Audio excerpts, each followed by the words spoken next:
Hello students, मैं हूं अंकिता, आपकी इंग्लिश एजुकेटर, और स्वागत करती हूं आपका मैग्नेट ब्रेन्स हिंदी पर, जो आपके लिए लेकर आता है हाई क्वालिटी एजुकेशन और कंटेंट के साथ साथ बहुत सारे टॉप कोर्सेज, वो भी एकदम फ्री ऑफ कॉस्ट। चाहे सीबीएसई हिंदी मीडियम हो या इंग्लिश मीडियम या कोई भी स्टेट बोर्ड, इन सभी के high quality and top quality content जो है अब आपको ईजिली यहाँ मिल जाएंगे।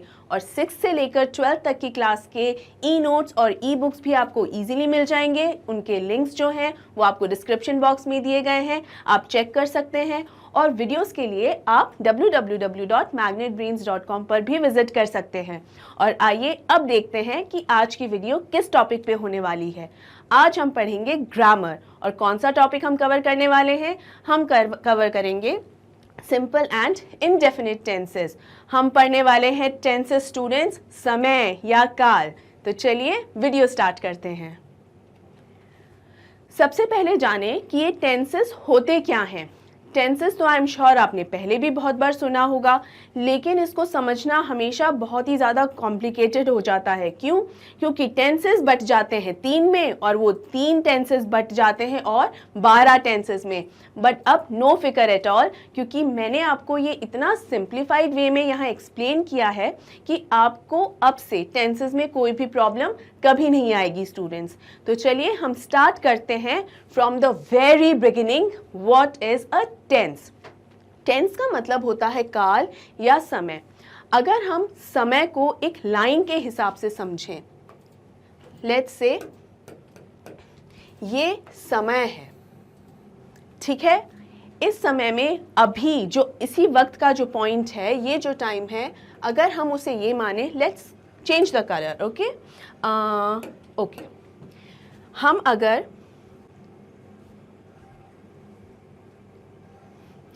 So sorry for this fault, technicalities के अंदर, टेक्नोलॉजी में इतनी सारी डिफिकल्टीज आना बिल्कुल जायज़ है। अब हम करेंगे हमारा कलर चेंज। ये जो रेड पॉइंट है, मान लीजिए ये अभी और इसी वक्त का समय है, दिस मोमेंट, ये पल जो अभी चल रहा है, यानी ये हो गया हमारा प्रेजेंट। इसके बाद हम बढ़ते हैं हमारे बाकी के टेंसेस पे, यानी पास्ट और फ्यूचर पे। तो फ्यूचर का मतलब है वो जो बीत चुका है, यानी जो बीत चुका है, पास्ट। और फ्यूचर वो जो आने वाला है, आया नहीं है।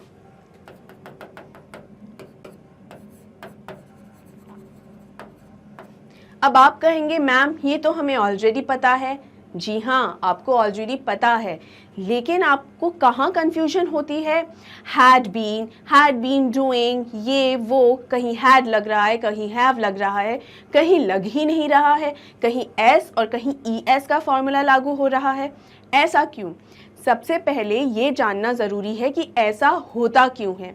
ऐसा इसलिए होता है स्टूडेंट्स, क्योंकि जब हम पास्ट की या फ्यूचर की बात करते हैं तो हम सिर्फ एक पॉइंट के बारे में बात नहीं करते।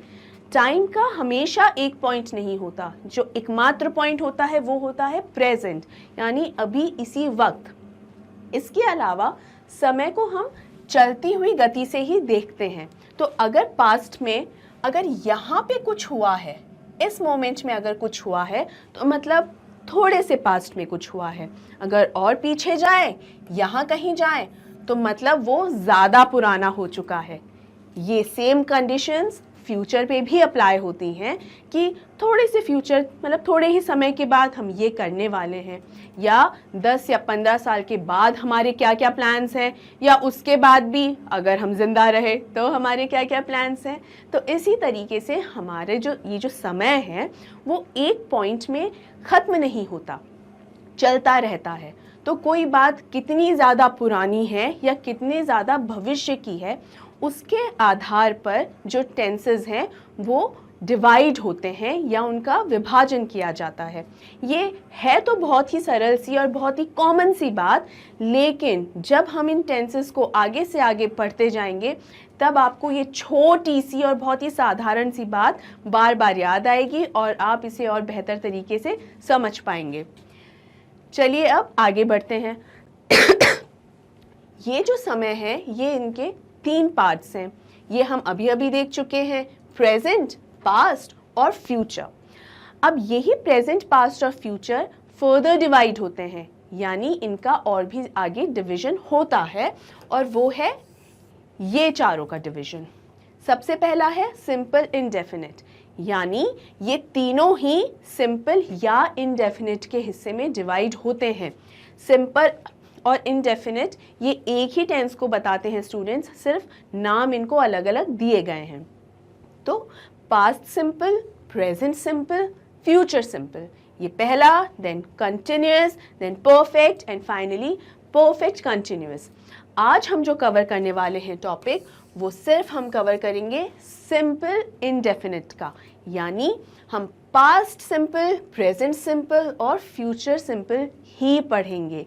ऑलराइट, इसके पहले समझ लेते हैं कुछ टर्म्स। सबसे पहला वर्ड है सब्जेक्ट। सब्जेक्ट को हम किससे डिनोट करते हैं? एस से। ऑब्जेक्ट को डिनोट करते हैं ओ से, और वर्ब को डिनोट करते हैं वी से। इसके अलावा आपको बता दें कि ये तीनों चीज़ें होती क्या हैं। सब्जेक्ट को अगर हिंदी में बात करें तो क्या होता है?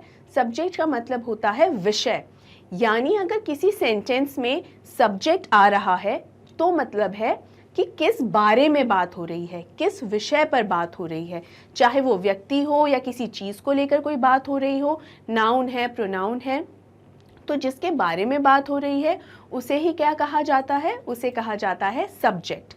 वर्ब क्या होता है? वर्ब का मतलब होता है क्रिया। वर्ब का अर्थ है क्रिया, और क्रिया क्या होता है? एक्शन। क्रिया क्या है? एक्शन है, यानी जो भी आप काम कर रहे हैं वो काम, चाहे वो सोना है, जागना है, रोना है, ठीक है, तो उसे ही कहते हैं क्रिया या एक्शन या वर्ब। वर्ब को हम आगे और भी अच्छे से समझेंगे, क्योंकि टेंसेस में सिर्फ कल क्या हुआ था, अभी क्या हो रहा है या आने वाले कल में क्या होगा, सिर्फ इतना ही नहीं है, इन सभी से मिलके हर सेंटेंस बनता है। ओके, फाइनली आता है हमारा ऑब्जेक्ट या ओ। ऑब्जेक्ट क्या होता है? ऑब्जेक्ट वो चीज़ है या सेंटेंस का वो हिस्सा है जिसके ऊपर एक्शन हो रहा हो। फॉर एग्जाम्पल, यहाँ पे मैंने लिखा है मैं खाना खाती हूँ, मैं खाना खाती हूँ, तो मैं किसके बारे में बात हो रही है? मेरे ही बारे में बात हो रही है। तो ये हो गई, मैं हो गया सब्जेक्ट। उसके बाद एक्शन के बाद एक्शन की बात अगर हम करें तो एक्शन क्या हो रहा है? खाने का एक्शन हो रहा है। ऑलराइट, तो खाती जो वर्ड है वो हो गया हमारा वर्ब। अब ये एक्शन किस चीज़ के ऊपर हो रहा है? खाने के ऊपर हो रहा है। देखिए यहाँ पर आपको जब आप सेंटेंस पढ़ रहे हैं ना स्टूडेंट्स, वो सेंटेंस पढ़कर उसका जो मीनिंग निकलता है उससे आपको ये समझना ज़रूरी होता है कि वो चीज़ जो भी वो एक्शन है, वो वर्ब है, या फिर वो ऑब्जेक्ट है या सब्जेक्ट है, उसके मीनिंग से आप समझते हैं। यहाँ पर जो खाना है वो खाना हमारी थाल में रखा हुआ खाना जो होता है वो भी है, और खाना वो भी होता है जो हम खा रहे हैं। खाना खा रहे हो तो खाना वो भी तो एक काम हुआ अपने आप में कि खाना, ठीक है, लेकिन यहाँ इस सेंटेंस में जो ये शब्द है खाना, वो खाने की क्रिया नहीं बता रहा है। यहाँ वो बता रहा है कि थाल में रखा हुआ जो खाना है, that khana I am eating, I am खाउइंग दैट खाना। ओके, तो यहाँ पर खाना क्या हो गया? खाने के ऊपर एक्शन हो रहा है, तो खाना हमारा हो गया ऑब्जेक्ट। ऑलराइट, ये बहुत ही बेसिक सी चीज़ें हैं जो आपको पता होनी चाहिए, और बहुत सारे स्टूडेंट्स जो हैं इसमें बहुत कंफ्यूज होते हैं। तो जो एकदम फाउंडेशनल स्टेप पर ही, सबसे पहले कदम पर ही अगर इस तरीके का कंफ्यूजन हो जाए स्टूडेंट्स, तो मुश्किल हो जाता है कि हम आगे उसको प्रॉपर तरीके से टेंस के अकॉर्डिंग उस सेंटेंस को फ्रेम कर सकें। ऑलराइट, तो हम आई होप यहाँ तक आपको समझ में आ गया होगा कि सब्जेक्ट, वर्ब एंड ऑब्जेक्ट किस तरीके से आइडेंटिफाई किया जाता है। ये हो गया सबसे पहला कदम। अब बढ़ते हैं आगे। यहाँ पर है बेसिक फॉर्मूलेशन। फॉर्मूलेशन क्या होता है कि जो फॉर्मूला है कि इनकी बनावट होती कैसे है, किस आधार पे ये जो सेंटेंसेस है वो बनते हैं, क्या क्या होता है एक सेंटेंस में। जो बेसिक चीज़ें होती हैं वो है सब्जेक्ट, वर्ब और ऑब्जेक्ट, ये हमें पता है। लेकिन अगर हम हिंदी के आधार पर समझें तो हिंदी में मैंने क्या कहा, मैं खाना खाती हूँ, तो इसका स्ट्रक्चर कैसा है, पहले आया सब्जेक्ट, फिर ऑब्जेक्ट, फिर वर्ब। ये सीक्वेंस होता है। आप इस सीक्वेंस को अपनी मर्जी से चेंज नहीं कर सकते कि चलो SOV इसको हमको फॉर्मूला में डालना है तो हम S को कहीं भी रख देंगे, ऑब्जेक्ट को कहीं भी रख देंगे, वर्ब को कहीं भी रख देंगे। नहीं, अगर ऐसा करेंगे तो आपका सेंटेंस सही नहीं बनेगा। अगर आप इसको यहाँ अप्लाई करें तो देखेंगे कि सब्जेक्ट पहले है, ऑब्जेक्ट है और उसके बाद वर्ब है। ऑलराइट, ये अंडरस्टैंड करना ज़रूरी है। तो ये हमारा हिंदी का फॉर्मूलेशन है। हिंदी के आधार पे जब हम इसको समझ रहे हैं कि हम ट्रांसलेट अगर कर रहे हैं इसको इंग्लिश में, तो क्या हुआ, आई, तो सब्जेक्ट क्या हुआ, आई, ये हो गया हमारा सब्जेक्ट। अब ईट, फूड, इन दोनों में से आपको ये बताना है कि वर्ब कौन सा है और ये बताना है कि ऑब्जेक्ट कौन सा है। देखिए, एक्शन, जो वर्ब होता है वो क्या होता है, एक्शन। तो एक्शन यहाँ क्या है, ईट, खाने वाला ही तो है ना कि क्या खा रही हूँ, तो खाने वाला जो है वो यहाँ पर एक्शन है, तो ये हो गया वर्ब। और ये फाइनली जो फूड है विच इज़ खाना, वो क्या हो गया है हमारा ऑब्जेक्ट। स्टूडेंट्स प्लीज़, अब ये जो सब्जेक्ट, वर्ब और ऑब्जेक्ट को जो आइडेंटिफाई करने के तरीके हैं ना, वो इस तरीके से छोड़ दें कि अच्छा एक्शन हो रहा है तो वर्ब आइडेंटिफाई कर लिया, किसके बारे में बात हो रही है तो सब्जेक्ट आइडेंटिफाई कर लिया, और जो वर्ड बचा हुआ है वो तो ऑब्जेक्ट ही होगा। इस तरीके से अब आइडेंटिफाई करना छोड़ दीजिए। अब आपको ये समझना ज़रूरी है कि अगर सबसे पहले आपसे पूछा जाए कि इसमें तो ऑब्जेक्ट ढूंढ के बताओ, तो आप वो ऑब्जेक्ट ढूंढ सकें। ऑलराइट, आगे बढ़ते हैं। तो यहाँ पर हमने देख लिया कि सबसे पहले क्या आ रहा है, subject, then comes verb and then comes object. ठीक है, तो इंग्लिश का जो फॉर्मूलेशन है उसमें नोट कीजिए कि in English object comes after verb, यानी जो ऑब्जेक्ट है वो वर्ब के बाद आता है। यही फॉर्मूलेशन होती है इंग्लिश में सेंटेंसेस की, तो ये आपको याद रखना है, इसमें कंफ्यूज नहीं होना है। तो जो सबसे बेसिक फॉर्मूलेशन है वो स्टूडेंट्स यही है, subject plus verb plus object. Alright, अब हम बढ़ते हैं हमारे सिंपल टेंसेस पे। देखते हैं वर्ब क्या है। जैसे मैंने आपको बताया कि वर्ब जो होता है वो एक एक्शन होता है। किस किस तरीके का एक्शन, वो हो सकता है कोई फिजिकल एक्शन जैसे ईटिंग या ड्राइविंग या क्राइंग, राइट, यानी रोना या ड्राइव करना, गाड़ी चलाना, या फिर ईट या खाना खाना। ऑलराइट, ये हो गए फिजिकल एक्शन जो शारीरिक क्रिया होती हैं वो। Then comes mental action. Mental action क्या होता है, कुछ सोचना, विचार करना, थिंक, तो ये दिखाई नहीं दे रहा लेकिन हमारा दिमाग काम कर रहा है। जो तीसरी किस्म की क्रिया होती है वो होती है स्टेट ऑफ बीइंग, यानी एग्जिस्ट। तो इसका क्या मतलब है, इसका मतलब है अगर मैं यहाँ लिखूं ट्रू लव एग्जिस्ट, यानी सच्चा प्यार होता है, तो यहाँ पर ये जो एग्जिस्टेंस है यानी मौजूदगी, एग्जिस्ट का मतलब होता है मौजूदगी, प्रेजेंस। ठीक है, तो सच्चा प्यार होता है, एग्जिस्ट करता है, ये भी एक क्रिया ही है, किसी का होना, द स्टेट ऑफ बीइंग यानी प्रेजेंस होना। ठीक है, आई होप ये तीनों ही तरीके के वर्ब्स आपको, ये जो तीन तरीके की जो क्रियाएं हैं, तीन तरीके की जो क्रिया है वो आपको समझ में आ गई होंगी। अब जो वर्ब होता है ना, ये तो डिफरेंट वे ऑफ एक्शंस हैं। जैसे वर्ब होता है एक्शन, तो एक्शन करने के तीन तरीके हो गए। ठीक है, अब वर्ब के अपने भी प्रकार होते हैं, जैसे वर्ब 1, वर्ब 2 एंड वर्ब 3। ये आपको किस तरीके से इस्तेमाल करने होते हैं, ये आपको, आप कौन से टेंस के बारे में बात कर रहे हो उस अकॉर्डिंग आपको ये इस्तेमाल करने होते हैं। तो ये होते क्या हैं, V1 हो गया फर्स्ट फॉर्म, V2 हो गया सेकंड फॉर्म और V3 हो गया third form of verb. Alright, ये भी आई एम श्योर आपको अभी तक क्लियर हो गया होगा। अब आपको ये बताते हैं जो V1 है, ये मैं शुरू में ही आपको इंडिकेट कर दूं, जो V1 है, अगर आप सिर्फ V भी लिख रहे हैं तो ये अंडरस्टूड होगा कि ये verb, first form of verb के बारे में ही हम बात कर रहे हैं। यानी V2 को लिखने का और कोई तरीका नहीं, V3 को लिखने का और कोई तरीका नहीं। तो V या V1 दोनों में से कुछ भी लिखा हो, it's one and the same thing.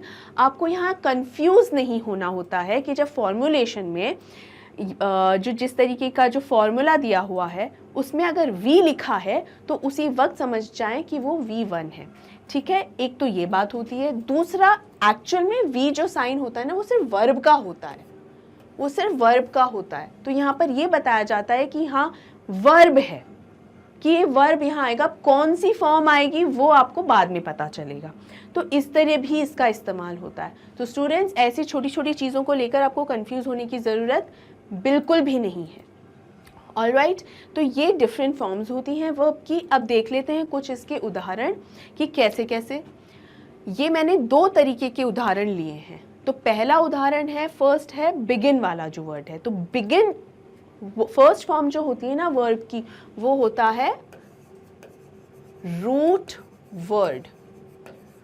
Root words कौन से होते हैं बेटा? रूट का मतलब क्या है? जड़। जड़ जो होती है यानी जो मेन शब्द है, जो किसी का जो मेन शब्द है वो क्या होता है। तो जो मेन शब्द होता है ना, वही फर्स्ट फॉर्म होती है वर्ब की। ठीक है, लेकिन जब वो शब्द में बदलाव आते हैं, किसी भी तरीके का बदलाव आ रहा हो, जैसे यहाँ पर बिगिन बन गया बिगैन, तो बिगिन का ही बिगैन बनेगा। बिगैन का बिगिन एज सच नहीं होता। हाँ, आप अगर एक टेंस से दूसरे टेंस में ट्रांसलेट करने के लिए अगर बोलेंगे तो हाँ, वहाँ पर ये चीज़ ज़रूर होती है। लेकिन जो रूट वर्ड है वो क्या है कि सबसे पहले बना हमारा root word which is begin, और बिगिन से ही जैसे बनता है बिगिनिंग। ठीक है, ये बिगैनिंग कभी नहीं बनता, बिगैनिंग कभी नहीं होता, या बिगनिंग कभी नहीं होता। It is only beginning.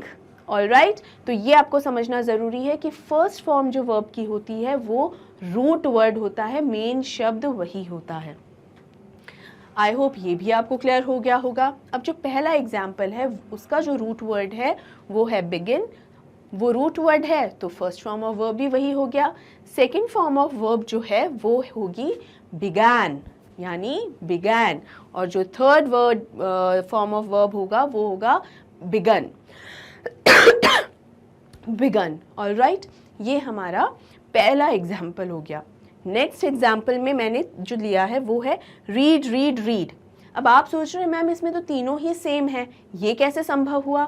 ये ऐसे संभव हुआ स्टूडेंट्स कि यहाँ पे ऐसे बहुत सारे वर्ड्स हैं इंग्लिश में जहाँ पे आपको कई बार जो फॉर्म्स हैं वो 2 फॉर्म्स में सेम ही तरीके का सेम ही वर्ड आता है। जैसे यहाँ पर तो तीनों अलग अलग हैं, लेकिन कुछ वर्ड्स ऐसे हैं जो फॉर्म्स में सेम ही रहते हैं।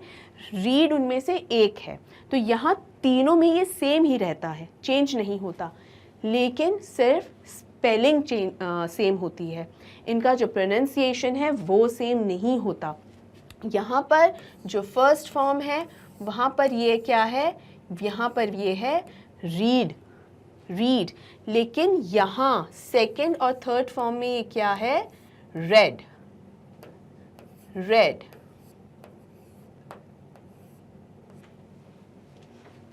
फर्स्ट फॉर्म में है रीड, सेकंड और थर्ड फॉर्म में है रेड। ये चीज़ें आपको ध्यान रखनी है। अब आप सोचेंगे मैम ये कैसे पता चलेगा? स्टूडेंट्स, ये अपने आप नहीं पता चलता है आपको, यानी फॉर्म्स जो होती हैं ना वो आपको लर्न करनी होती हैं, याद ही करनी होती हैं। बहुत सारे वर्ड्स हैं, आपको रीडिंग के थ्रू समझ में आ जाएगा, या ऐसी बहुत बहुत बहुत सारी टेबल्स अवेलेबल हैं, वो टेबल्स को देखकर आप एकदम पता लगा सकते हैं, याद कर सकते हैं उन्हें। ये एक मात्र तरीका होता है वर्ब की फॉर्म्स को याद करने का, समझने का। ऑलराइट, अब आप ये देख रहे होंगे कि मैम इनकी तो जो स्पेलिंग्स हैं वो सेम ही हैं, हमें कैसे पता चलेगा कि रीड है या रेड है? तो आपको ऐसे पता, एक तो इसको जो हिंदी में ऐसा लिखा है तो इसका प्रोनाउंसिएशन रेड निकल कर आ रहा है, रेड तो हमारा कलर है, इंग्लिश में इसका प्रोनाउंसिएशन होगा red. Alright, I read the book yesterday. ठीक है, आई रेड। ये रेड जो अपना कलर वाला रेड होता है ना, उससे अलग है स्टूडेंट्स, बोलेंगे आपको अपने आप समझ में आ जाएगा। ठीक है, अब आपको कैसे आइडेंटिफाई करना है कि मैम पास्ट वाला है, प्रेजेंट वाला है, फ्यूचर वाला है, या कौन सा सेकंड फॉर्म वाला रेड है या थर्ड फॉर्म वाला रेड है? ये जब आप सेंटेंस पढ़ेंगे स्टूडेंट्स, उसका जो स्ट्रक्चर होगा, एक बार वो स्ट्रक्चर आपको समझ में आ जाएगा तो आपको अपने आप पता चल जाएगा कि ये कौन सी फॉर्म यहाँ यूज़ हुई है, कौन सी फॉर्म है, तो कौन सा प्रोनाउंसिएशन है, वो भी अच्छे से आपको समझ में आ ही जाएगा। इस तरीके के और भी बहुत सारे, एक एग्जाम्पल मैं और दे देती हूँ आपको, जहाँ पे सेकेंड और थर्ड फॉर्म तो सेम है, फर्स्ट फॉर्म अलग है, और ये है ब्रिंग। फर्स्ट फॉर्म होती है ब्रिंग, सेकेंड और थर्ड फॉर्म जो है वो क्या है? ब्रॉट, BROUGHT, ठीक है। तो जो फर्स्ट फॉर्म होती है वो तो होती है ब्रिंग, सेकंड और थर्ड फॉर्म बनेंगी ब्रॉट। इस तरीके के बहुत सारे एग्जाम्पल्स हैं जो अवेलेबल हैं, टेबल है, उन्हें रीड कीजिए तो आपको अच्छे से लर्न हो जाएंगे। अब बढ़ते हैं आगे और बढ़ते हैं हमारे प्रेजेंट सिंपल इंडेफिनिट टेंस की ओर, ठीक है। इसे आप सिर्फ प्रेजेंट सिंपल टेंस बोले या प्रेजेंट इंडेफिनिट टेंस बोले, कोई फर्क नहीं पड़ता, सेम ही है। अब यहाँ तक हमने जो अभी तक सीखा है स्टूडेंट्स, वो बहुत ही इम्पॉर्टेंट है। भले ही आपको पहले से आता हो, नहीं आता हो, कितना भी बेसिक लगे, कितना भी साधारण लगे कि ये तो बहुत इजी है, इस बात से कोई फ़र्क नहीं पड़ता। इम्पॉर्टेंट ये है कि वो आपको इतना अच्छे से आ जाना चाहिए कि कभी भी आपसे पूछा जाए तो आपको टिप्स पे वो याद हो, ठीक है। अब हम बढ़ते हैं हमारे प्रेजेंट सिंपल टेंस की ओर। सबसे पहले देखते हैं कि इसका यूसेज यानी इस्तेमाल कहाँ कहाँ होता है। सबसे पहले तो ये जो फैक्ट्स होते हैं, या तो उन्हें बताता है या हैबिट्स को बताता है।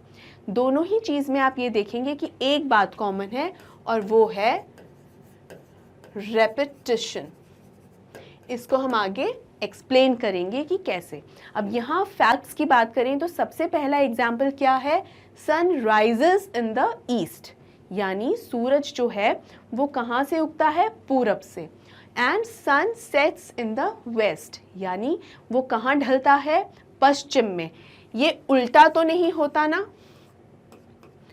उल्टा तो नहीं होता, यानी ये एक किस्म से रूल जैसा हो गया कि जो अगर सूरज अगर उग रहा है तो वो पूरब से ही उग रहा है, और अगर ढल रहा है तो वेस्ट में ही ढल रहा है। तो एक किस्म से रूल हो गया या फैक्ट हो गया, चाहे साइंटिफिक फैक्ट्स हो या रेगुलर एक सिंपल बात हो, कोई भी वो फैक्ट में ही आती है, ठीक है। थर्ड पॉइंट है आई लिव इन लंदन, ठीक है। आई लिव इन लंदन का मतलब है कि मैं वहाँ रहती हूँ, मैं लंदन में रहती हूँ, या मैं भारत में रहती हूँ, कोलकाता में रहती हूँ, या वॉट एवर द प्लेसेस, मैं वहाँ रहती हूँ का मतलब ये है कि ये एक परमानेंस दिखा रहा है। परमानेंट जो बात है ना, परमानेंट एक परमानेंस दिखाता है। परमानेंट वाला जो एक हैबिट है वो दिखाता है कि ऐसा है, ठीक है। और रेपिटिशन यानी रोज जो हो रहा है, डेली बेसिस पे या रेगुलर बेसिस पे जो चीज़ हो रही है, या रेगुलर इंटरवल्स पे कोई चीज़ हो रही है। मान लीजिए कोई चीज़ 1 जनवरी को हुई, फिर एग्जैक्ट 3 महीने बाद 1 अप्रैल को हुई, फिर एग्जैक्ट 1 महीने बाद 1 अगस्त को हुई। क्या 1 अप्रैल के 3 महीने बाद 1 अगस्त ही आएगा? जो भी महीना आए, आप मान लीजिए कि एग्जैक्ट 3 मंथ्स के बाद हर 1 तारीख को अगर कोई चीज़ हो रही है तो वो भी रेगुलरिटी ही दिखाता है, यानी सेट पैटर्न दिखाता है। आई होप ये भी आपको अच्छे से समझ में आ रहा है स्टूडेंट्स।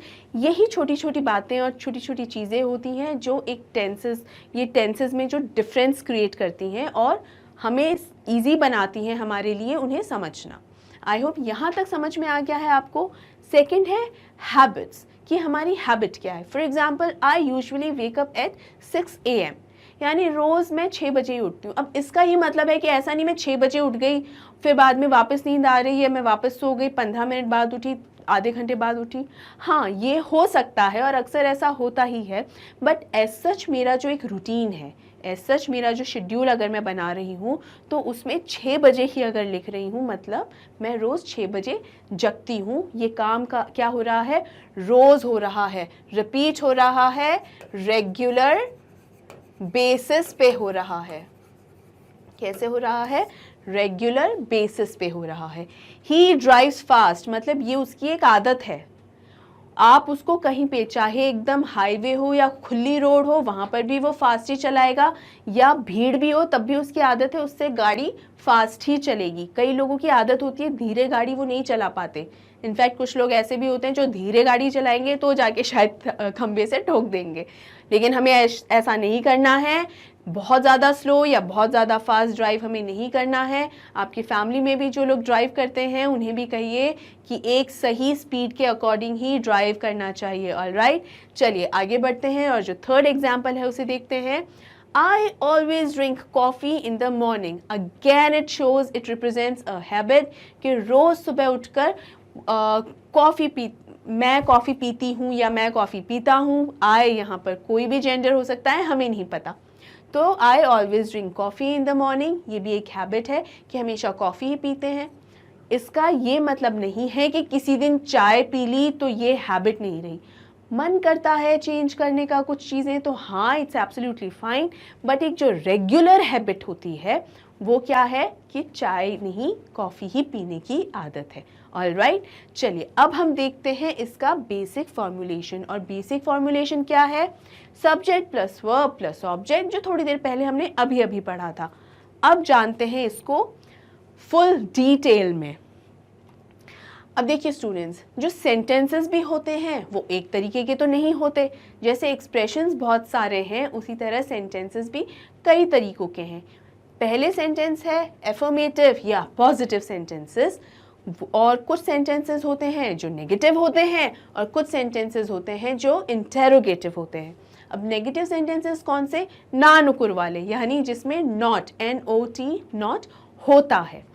थर्ड सेंटेंस मैंने बोला था इंटेरोगेटिव। इंटेरोगेटिव सेंटेंसेस होते हैं क्वेश्चन मार्क वाले, यानी प्रश्नवाचक वाक्य। प्रश्नवाचक वाक्य या क्वेश्चंस जो पूछे जाते हैं। इंटरोगेशन का मतलब ही होता है पूछताछ। ऑलराइट, तो क्वेश्चन मार्क वाले जो सेंटेंसेस जो होते हैं वो हो गए हमारे इंटरोगेटिव सेंटेंसेस। ठीक है, सबसे पहले देखते हैं पॉजिटिव सेंटेंसेस को किस तरीके से हम फ्रेम करते हैं। अब हमारा फॉर्मूलेशन क्या है? Subject plus verb plus object. ठीक है, तो सब्जेक्ट आ गया, वर्ब आ गया, ऑब्जेक्ट आ गया। लेकिन पॉजिटिव सेंटेंस हो या नेगेटिव हो या इंटेरोगेटिव हो, हर सेंटेंस आगे जाके दो भागों में डिवाइड होता है। कैसा? सिंगुलर या प्लूरल। सिंगुलर कौन से होते हैं स्टूडेंट्स? जो एक वचन वाले। एक वचन वाले, एक वचन वाले यानी जहां एक जने की या एक ही चीज की बात हो रही है, सिर्फ एक। और प्लूरल कौन से होते हैं? बहुवचन। बहुवचन कौन से होते हैं स्टूडेंट्स? जहां एक से ज्यादा लोगों की या चीजों की बात हो रही हो। ठीक है, तो ये हो गए हमारे प्लूरल, हो गए बहुवचन। ठीक है, हर सेंटेंस जो है, चाहे अफर्मेटिव है, चाहे हमारा इंटेरोगेटिव है या नेगेटिव है, हर तरीके का जो सेंटेंस है वो दो तरीके में बढ़ जाता है। One is singular, another one is plural. I hope आपको यहाँ तक अच्छे से समझ में आ गया होगा। अब सबसे पहले देख लेते हैं हम हमारे सिंगुलर सेंटेंसेस की फॉर्मूलेशन को, और कुछ एग्जाम्पल से समझ लेते हैं कि कैसे उन्हें फ्रेम किया जाता है। सबसे पहले है subject, then first form of verb, और कौन सा? इस वर्ब में हम एक चीज ऐड करेंगे। क्या ऐड करेंगे? एस या ES, वो भी हम देखते हैं कैसे। And finally comes object. अब सबसे पहले जो सेंटेंस हमने लिया है वो क्या लिया है? Ananya sings so well. अब देखिए अनन्या कितने लोग हैं? 10 या 12? अनन्या एक ही इंसान है, एक लड़की है, और वो अच्छा गाना गाती है, वो अच्छे से गाती है। यहाँ लिखा है अनन्या अच्छा गाती है। ठीक है, यहाँ गाने की बात नहीं हो रही, यहाँ पर सिंगिंग की बात हो रही है। Song is not here. ठीक है, तो आपको कमेंट सेक्शन में लिखना है कि एक्चुअल में अगर इस सेंटेंस में ऑब्जेक्ट है या नहीं है। अगर है तो वो इस पूरे सेंटेंस में कौन सा है, और अगर नहीं है तो क्या वर्ड हम ऐसा ऐड कर सकते थे जिससे यहाँ एक ऑब्जेक्ट आ जाता। ये छोटी सी एक्सरसाइज आपके लिए है स्टूडेंट्स। और अब हम बढ़ते हैं वापस यहाँ वर्ब की ओर। यहाँ वर्ब क्या है?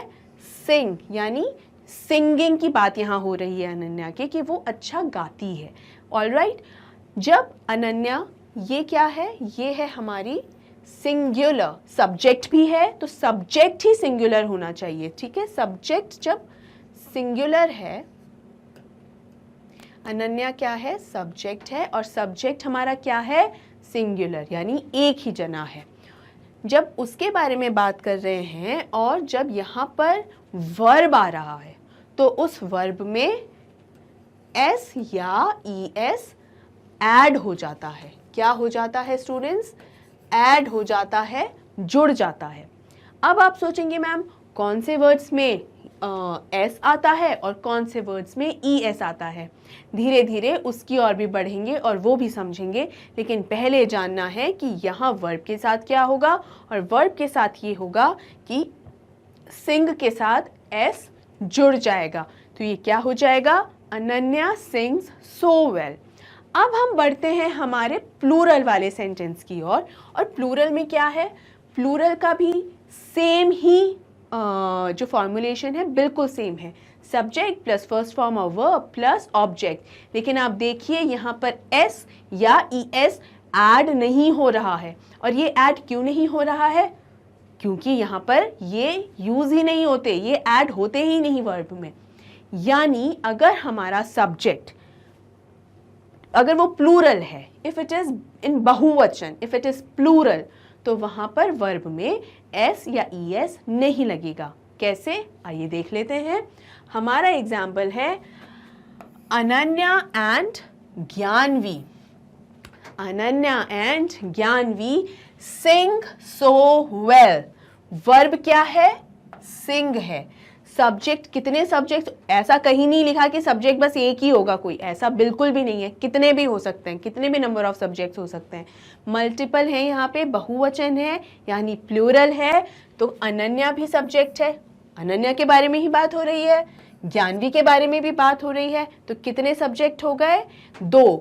एक से ज्यादा होते ही वो क्या हो जाता है, प्लूरल, और प्लूरल होते ही क्या हो जाएगा, हमारा जो वर्ब है वो एज इट इज, यानी जो रूट वर्ड है वही रहेगा, इसमें एस या ई एस नहीं लगेगा। ये सबसे बड़ा रूल है, और यही रूल है बेसिकली कि Ananya and Gyanvi sing so well. I hope students यहाँ तक आपको अच्छे से समझ में आ गया होगा। बढ़ते हैं अगले एग्जाम्पल की ओर।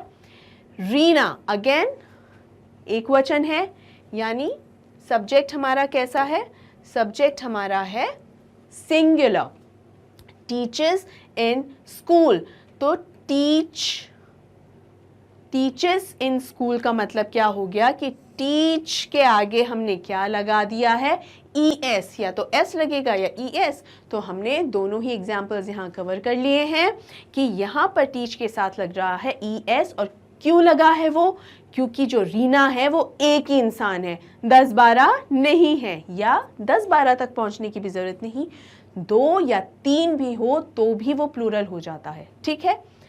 तो रीना स्कूल में पढ़ाती है, यानी Reena teachers in school. I hope ये आपको अच्छे से समझ में आया है। अब यही सेम जब अगर हमें प्लूरल करना है तो इसका मतलब है कि रीना के साथ किसी और के बारे में भी बात करनी होगी, एक से ज़्यादा लोगों की बात करनी होगी, तो ठीक है, हमने रीना के साथ प्रतिभा को भी जोड़ दिया। Reena and Pratibha teach in school. Reena and Pratibha teach in school.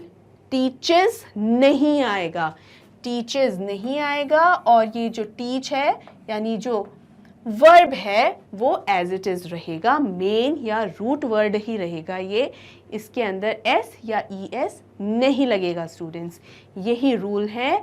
और अब हम बढ़ते हैं हमारे लास्ट एग्जाम्पल की ओर, और ये क्या है, Gyanendra works in a pharma company, यानी ज्ञानेंद्र जो है वो एक फार्मा कंपनी में काम करते हैं। तो काम करना ही क्या हो गया, वही तो हो गया हमारा एक्शन। तो यहाँ पर वर्क के साथ क्या लग गया, एस। तो Gyanendra works in a pharma company. यही अगर ये प्लूरल हो जाएगा तो ज्ञानेंद्र के साथ हमने जोड़ दिया यहाँ प्रदीप को, तो Gyanendra and Pradeep work. Verb क्या हो गया, विदाउट एस और ई एस हो गया। तो work in a pharma company. I hope students in examples से आपको अच्छी तरीके से समझ में आ गया होगा कि जब हम अफर्मेटिव या पॉजिटिव सेंटेंसेस के बारे में बात कर रहे होते हैं प्रेजेंट सिंपल टेंस में, तो रूल्स किस तरीके से एप्लीकेबल हैं। आइए देखते हैं किस प्रेजेंट सिंपल टेंस के अंदर नेगेटिव सेंटेंस जब आ रहा होता है सिंगुलर और प्लूरल के लिए, तो हमें किस तरीके से बिहेव करना होता है। वेल, उसमें सिंपल है, बहुत ज़्यादा डिफरेंस नहीं है, सिर्फ इतना डिफरेंस है कि एक हेल्पिंग वर्क, मतलब नेगेटिव बात हो रही है तो हमें थोड़ी सी हेल्प की ज़रूरत यहाँ पड़ती है, थोड़ा सा मदद लेनी पड़ती है। तो हेल्पिंग वर्ब क्या है यहाँ पर, डज। यहाँ पे बेसिकली ये है कि जब सिंगुलर है तब हम वर्ड यूज़ करते हैं डज, लेकिन जब प्लूरल है तो हम हेल्पिंग वर्ब यूज़ करते हैं डू। क्या यूज़ करते हैं, डू। ये बेसिकली आपको ध्यान रखना होता है। और एक चीज़ जो क्या ऐड होती है, अगर नेगेटिव की बात हो रही है तो ना नुकुर जैसे वर्ड्स ही होते हैं, तो हमें यूज़ करना है नॉट एंड नॉट, ये दोनों में ही रहेगा। ये कुछ बेसिक और हल्का सा कॉमन सेंस लगाने वाली बात भी है स्टूडेंट्स कि नेगेटिव जहाँ आ गया वहाँ नॉट तो आएगा ही। तो यहाँ हम इसके एग्जाम्पल्स देख लेते हैं। छोटी छोटी चीज़ें याद रखनी है कि यहाँ डज आ गया, यहाँ डू आ गया and that's it. Helping verb का मतलब ही होता है वो वर्ब या वो क्रिया जो मदद करती है किस चीज़ में, सेंटेंस स्ट्रक्चर के को मतलब फ्रेम करने के लिए, सेंटेंस स्ट्रक्चर की फ्रेमिंग के लिए मदद करने वाली वर्ब ही हेल्पिंग वर्ब होती है। और ये सिर्फ कहाँ आती है, जब नेगेटिव प्रेजेंट सिंपल टेंस में जब नेगेटिव की बात हो रही हो तब। अब हम बढ़ रहे हैं सिंगुलर की ओर। तो Ananya does not sing well. Ananya अच्छा नहीं गाती, तो अनन्या कितने लोग हैं, एक, तो डज आ गया, नेगेटिव सेंटेंस है तो नॉट आ गया। अब डू कब आएगा, जब अनन्या के साथ एक और जना जुड़ जाएगा, और यहाँ आ गया Ananya and Gyanvi do not sing well. दो लोग आते ही क्या हो गया, डू, नेगेटिव सेंटेंस है तो आ गया नॉट, और वो अच्छा नहीं गाती हैं तो आ गया है Ananya and Gyanvi do not sing well. Next है Reena does not teach English, यानी रीना जो है वो इंग्लिश नहीं पढ़ाती है, यानी सिंगल है तो डज आ गया, नेगेटिव है तो नॉट आ गया। प्लूरल होते ही Reena and Pratibha do not teach English. अब यहाँ पर एक चीज़ आप और देखेंगे, जो हमारा पॉजिटिव या अफर्मेटिव सेंटेंसेस की बात जब हम कर रहे थे तो वहाँ क्या हो रहा था, वहाँ पर जो सिंगुलर वर्ड्स हैं, सिंगुलर सेंटेंसेस जो हैं, सिंगुलर सेंटेंसेस जो है वहाँ पर जो वर्ब हो रहा था उसके साथ एस या ईएस ऐड हो रहा था। लेकिन यहाँ पे नेगेटिव सेंटेंसेस में आपको ऐसा कुछ नहीं करना। क्यों? क्योंकि हमने ये एस और ईएस ये जो है ना, ये यहाँ डज में ले गए हैं, डू के साथ हमने ईएस ऑलरेडी ऐड कर दिया है। तो जब यहाँ पर डज आ रहा होता है तब हमें वर्ब में कोई भी चेंज नहीं करना होता है। स्टूडेंट्स, ये भी एक इम्पॉर्टेंट पॉइंट है, ध्यान रखिए। और फॉर्मुलेशन भी देखिए, फॉर्मुलेशन में भी सिर्फ वर्ब वन लिखा हुआ है, ब्रैकेट में कुछ भी एस या ईएस नहीं लिखा है। अगर एस या ईएस ब्रैकेट में नहीं लिखा है इसका मतलब आपको वर्ब में एस या ईएस नहीं जोड़ना है। कब नहीं जोड़ना है? तब जब हम नेगेटिव सेंटेंसेस की बात कर रहे होते हैं, फिर चाहे वो प्लूरल हो या सिंगुलर हो, डजंट मैटर एट ऑल। यहाँ आपको सिर्फ हेल्पिंग वर्ब और नॉट वर्ड का इस यूसेज ध्यान में रखना है। आई होप ये भी आपको अच्छे से समझ में आ गया होगा। अब हम बढ़ते हैं हमारे इंटेरोगेटिव सेंटेंसेस की ओर। जैसा कि यहाँ मैंने सिंबल भी बनाया हुआ है, इंटेरोगेटिव सेंटेंसेस कौन से होते हैं? क्वेश्चन मार्क वाले सेंटेंसेस। तो पहले हम फिर से वही देखेंगे, सिंगुलर का स्ट्रक्चर देन प्लूरल का स्ट्रक्चर। तो सिंगुलर के स्ट्रक्चर में थोड़ा सा फेरबदल हो जाता है। थोड़ा सा क्या फेरबदल है? यहाँ पर जो हेल्पिंग वर्ब है उससे क्वेश्चन स्टार्ट होता है, यानी हेल्पिंग वर्ब जो है हमारा डज, वो सबसे शुरुआत में आता है और जो सब्जेक्ट है वो बाद में चला जाता है, यानी इनकी पोजीशन इंटरचेंज हो जाती हैं। बस यही डिफरेंस है। और जो शब्द है नॉट, वो भी हट जाता है क्योंकि नेगेटिव सेंटेंस नहीं है, इंटेरोगेटिव है। तो हेल्पिंग वर्ब जो कि सिंगुलर के लिए है डज, प्लूरल के लिए है डू। बस यही चेंज है, बाकी सब सेम है कि सब्जेक्ट है, फर्स्ट फॉर्म ऑफ वर्ब है और फिर ऑब्जेक्ट है।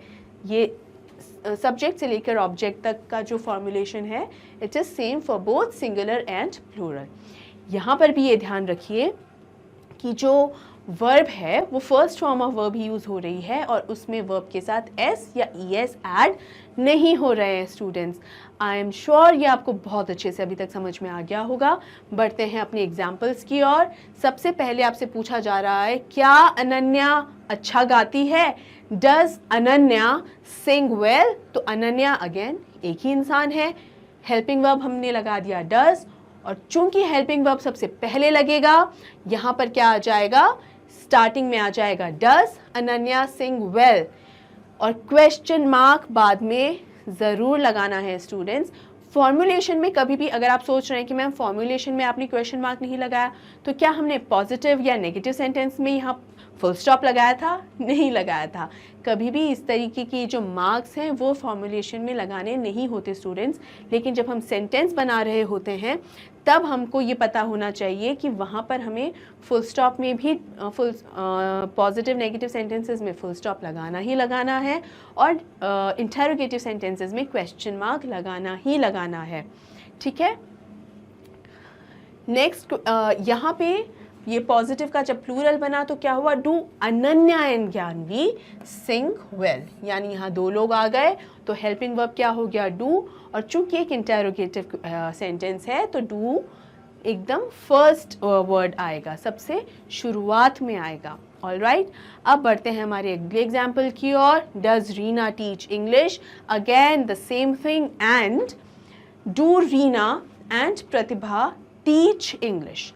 ठीक है, अब यहाँ आपके लिए एक छोटा सा क्वेश्चन है, होमवर्क। एक्चुअली होमवर्क ये है, अगर आपको याद हो तो मैंने एक एग्जाम्पल बताया था, चलिए आपको उस एग्जाम्पल की तरफ ले चलते हैं। एग्जाम्पल है Gyanendra works in a pharma company. Gyanendra works in a pharma company, ये था सिंगुलर, और जो प्लूरल है वो है Gyanendra and Pradeep work in a pharma company. आपका होमवर्क ये है कि आपको ये दोनों ही सेंटेंस सबसे पहले तो बदलने हैं नेगेटिव सेंटेंसेस में। क्या करना है आपको, पहले तो इन पॉजिटिव सेंटेंसेस को आपको नेगेटिव सेंटेंसेस में बदलना है और कमेंट बॉक्सेस में लिखना है, और उसके बाद जो सेकंड होमवर्क है स्टूडेंट्स, तो आपको बताना है कि क्या होगा इसका इंटेरोगेटिव सेंटेंस, यानी Gyanendra works in a pharma company को जब हम इंटेरोगेटिव सेंटेंस में बदलेंगे फॉर प्लूरल ओनली तो कैसे वो स्ट्रक्चर बनेगा, और Gyanendra and Pradeep work in a pharma company उसको जब हम इंटेरोगेशन में चेंज करेंगे तो क्या होगा इसका इंटेरोगेटिव सेंटेंस। ये आपको मैं दो छोटे छोटे होमवर्क दे रही हूँ, आपको बताना है और लिखना है अपने कमेंट सेक्शन में। अगर सब अच्छे से समझ में आ गया है स्टूडेंट्स यहाँ तक, तो आपको ये आइडेंटिफाई करने में बिल्कुल प्रॉब्लम नहीं होगी। ओके, चलिए बढ़ते हैं अब आगे। अब जो हमारा प्रेजेंट सिंपल टेंस है वो तो ख़त्म हो गया। देखिए, टेंसेस समझने में उतना टाइम नहीं लगता। मैंने जो आपको पहले जो कुछ बातें बताई थी, जो सुनने में, देखने में, पढ़ने में बहुत आसान लग रही थी, सबसे ज़्यादा जो मुश्किल या डिफ़िकल्ट होती हैं उन्हीं को ही समझना होता है।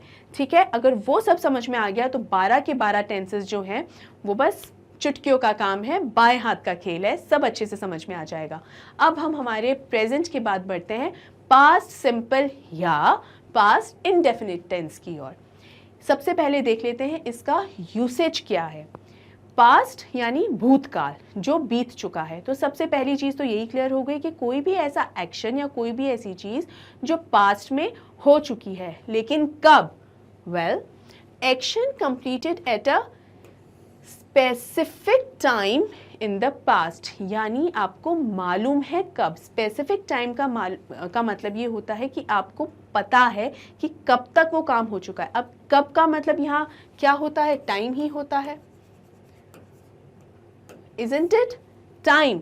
लेकिन स्टूडेंट्स यहाँ पे कब, ये जो चीज़ है ना स्पेसिफिक टाइम, ये जो समय है, उस समय को आप घड़ी के टाइम से नहीं आंकेंगे कि 6 बजे काम हो गया था या 12 बजे काम हो गया था।